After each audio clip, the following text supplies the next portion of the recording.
자비하신 예수여, 내가 사람 가운데 의지할이 없으니 슬픈 자가 됩니다. 마음 심히 어두니 밝게 하여 주소서. 나를 보호하시고 항상 인도하소서. 죄를 지은 바닥에 나의 마음이 고나니 용서하여 주시고 쉬게 하여 주소서. 천국 가고 싶으나 너의 공로 없으니 예수 공로 힘입어 천국 가게 하소서. 허락하심 이루어 사랑 항상 있다가 모두 이뤄주심을 나는 믿사옵니다. 구주밖에 누구를 빨리 찾아보리요. 복과 영생 예수니 더 원할 것 없도다.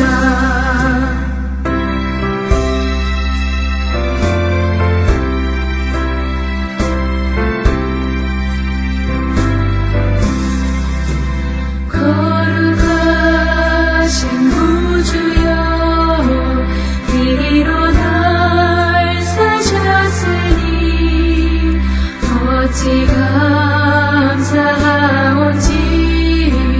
말로 할 수 없도다. 주의 귀한 영상을 너도 잊게 하시고 하늘 넘어서도 사랑하게 하소서.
우리가 마음의 뿌림을 받아 악한 양심으로부터 벗어나고 몸은 맑은 물로 씻음을 받았으니 참마음과 온전한 믿음으로 하나님께 나아가자. 아멘. 전능하사 천지를 만드신 하나님 아버지를 내가 믿사오며 그 외아들 우리 주 예수 그리스도를 믿사오니 이는 성령으로 잉태하사 동정녀 마리아에게 나시고 본디오 빌라도에게 고난을 받으사 십자가에 못 박혀 죽으시고 장사한 지 사흘 만에 죽은 자 가운데서 다시 살아나시며 하늘에 오르사 전능하신 하나님 우편에 앉아 계시다가 저리로서 산자와 죽은 자를 심판하러 오시리라. 성령을 믿사오며 거룩한 공예와 성도가 서로 교통하는 것과 죄를 사하여 주시는 것과 몸이 다시 사는 것과 영원히 사는 것을 믿사옵나이다. 아멘.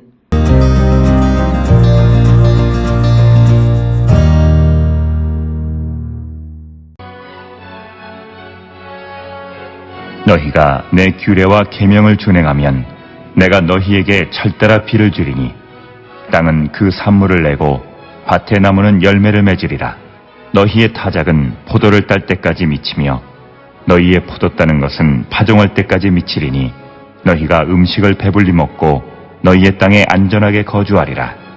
내가 그 땅에 평화를 줄 것인즉 너희가 누울 때 너희를 두렵게 할 자가 없을 것이며 내가 사나운 짐승을 그 땅에서 제할 것이요 칼이 너희의 땅에 두루 행하지 아니할 것이며 너희의 원수들을 쫓으리니 그들이 너희 앞에서 칼에 엎드려질 것이라.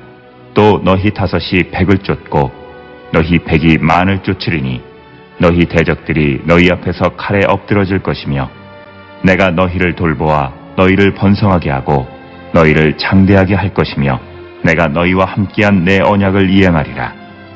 너희는 오래 두었던 묵은 곡식을 먹다가 새 곡식으로 말미암아 묵은 곡식을 치우게 될 것이며 내가 내 성막을 너희 중에 세우리니 내 마음이 너희를 싫어하지 아니할 것이며 나는 너희 중에 행하여 너희의 하나님이 되고 너희는 내 백성이 될 것이니라. 나는 너희를 애굽 땅에서 인도해내어 그들에게 종된 것을 면하게 한 너희의 하나님 여호와이니라. 내가 너희의 멍에의 빗장을 부수고 너희를 바로 서서 걷게 하였느니라.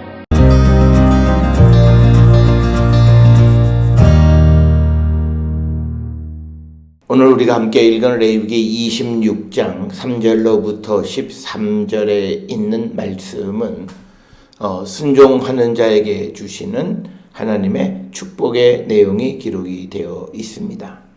특별히 성경에서는 순종하는 자에게는 하나님의 축복, 그리고 이제 이어지는 14절 이하에서는 이제 하나님의 말씀에 청종하지 않는 자들에게 주시는 하나님의 어떤 저주, 심판의 내용, 이 두 가지로 기록이 되어 있습니다. 따라서 오늘 주시는 이 3절로부터 13절에 기록되어 있는 순종하는 자들에 대한 상, 이거는 우리가 믿음 안에서 하나님의 축복의 백성이 되는 그 길이 무엇인가에 대한 대답이기도 하다라고 하는 겁니다.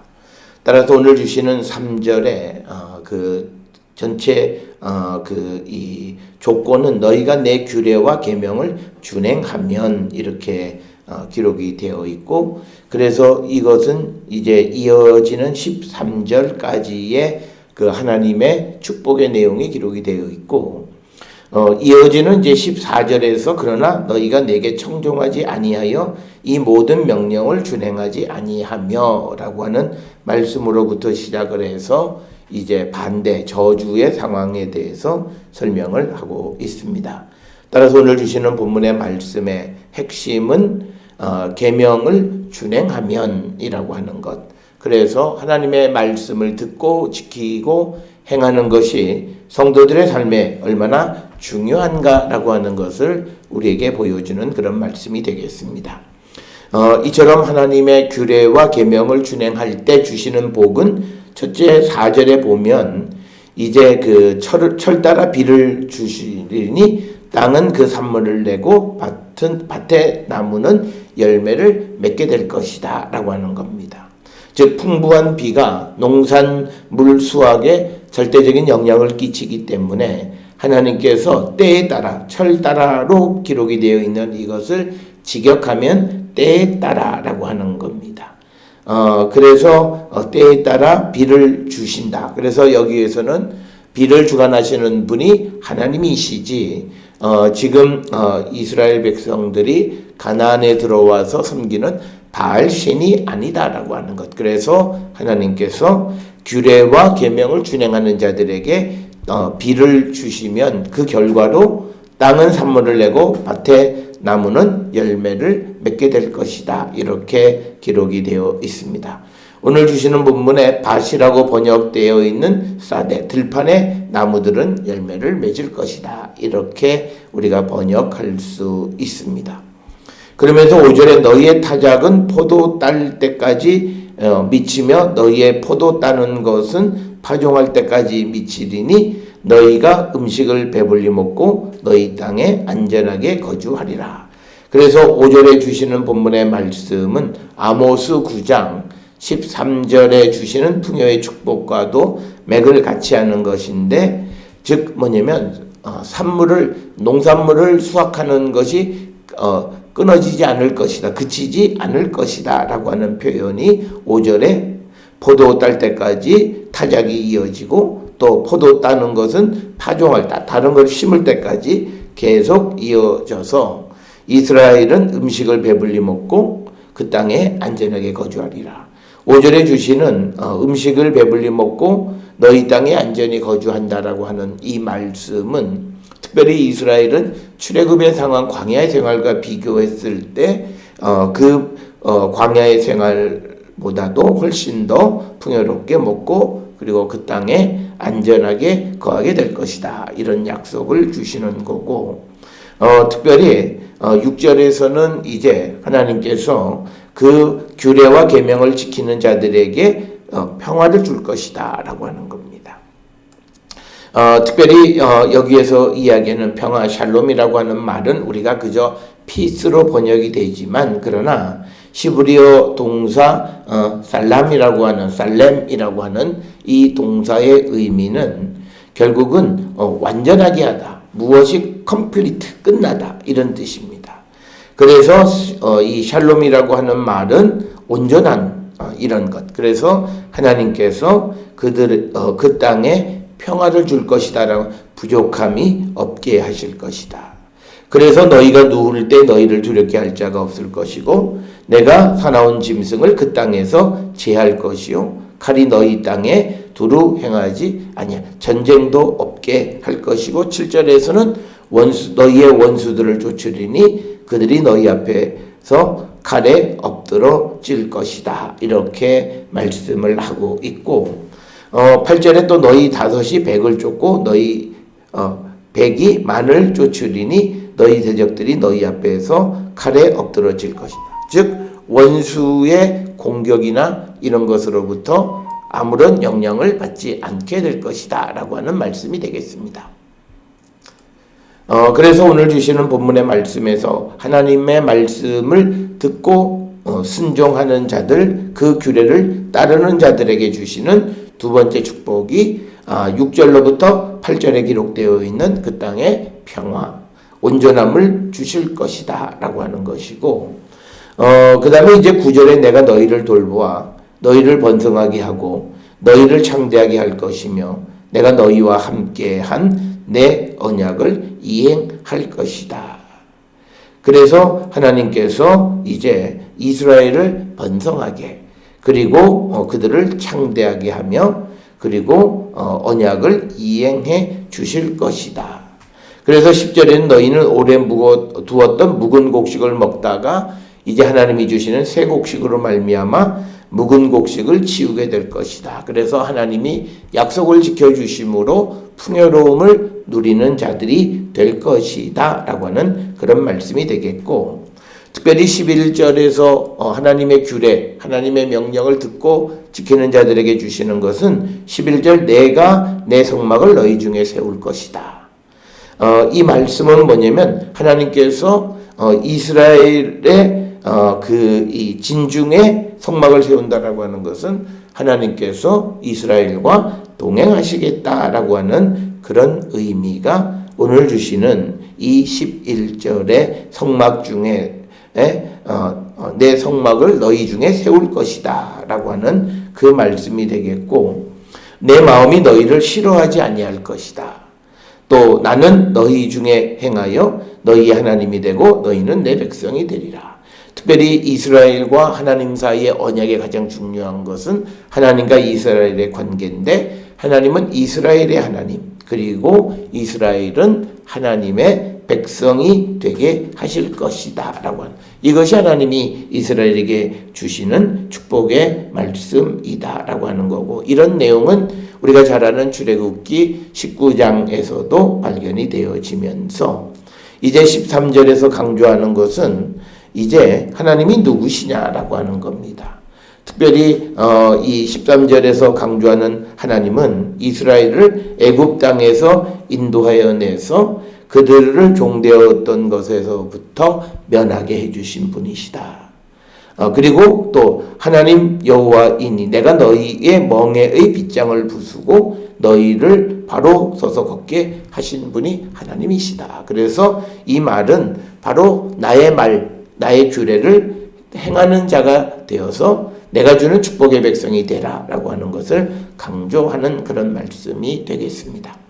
오늘 주시는 본문의 말씀, 이스라엘 언약의 주체이신 하나님이 언약을 지키는 자들에게 주시는 복에 대해서 말을 하면서 크게 첫째는 철을 따라 비를 내려서 풍성한 수확을 얻게 하시고, 그리고 두 번째는 자연이나 이방의 주변에 있는 모든 위협으로부터 안전한 샬롬을 주실 것이고, 그리고 셋째는 택하신 백성들을 번성하게 하실 것이다. 그래서 이스라엘은 죄를 멀리하고 하나님의 말씀을 가까이 하는, 순종하는 그런 하나님과 임마누엘의 믿음으로 하나님의 축복의 백성이 되기를 강조하는 말씀이 오늘 주시는 3절로부터 13절에 순종하는 자들에 대한 축복의 말씀의 주제가 되겠습니다.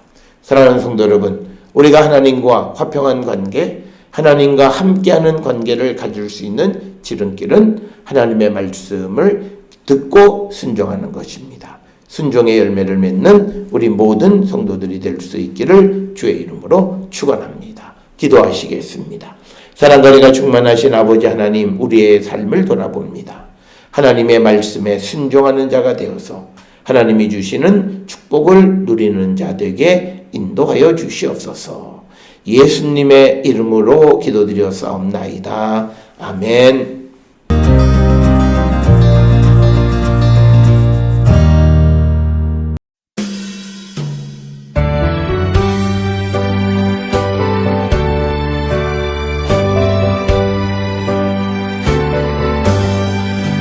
세상을 넘어 한국에 가도 길 가운데로 걸어가면 주께서 항상 지키시기로 약속한 말씀 변치 않네. 하늘의 영광 나의 맘속에 차고도 넘쳐 할렐루야를 힘차게 불러 영원히 주를 찬양하리.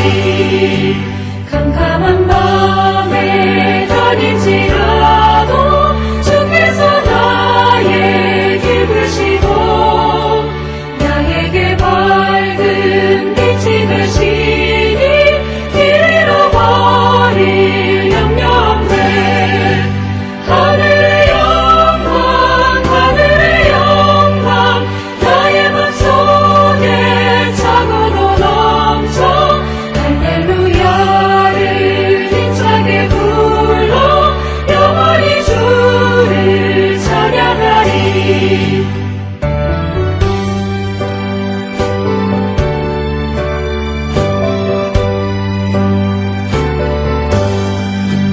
광명한 그림 마음을 받아 찬란한 천국 바라보고 할렐루야를 힘차게 불러 날마다 빛에 걸어가리. 하늘의 영광 나의 맘속에 차고도 넘쳐 할렐루야를 힘차게 불러 영원히 주를 찬양하리.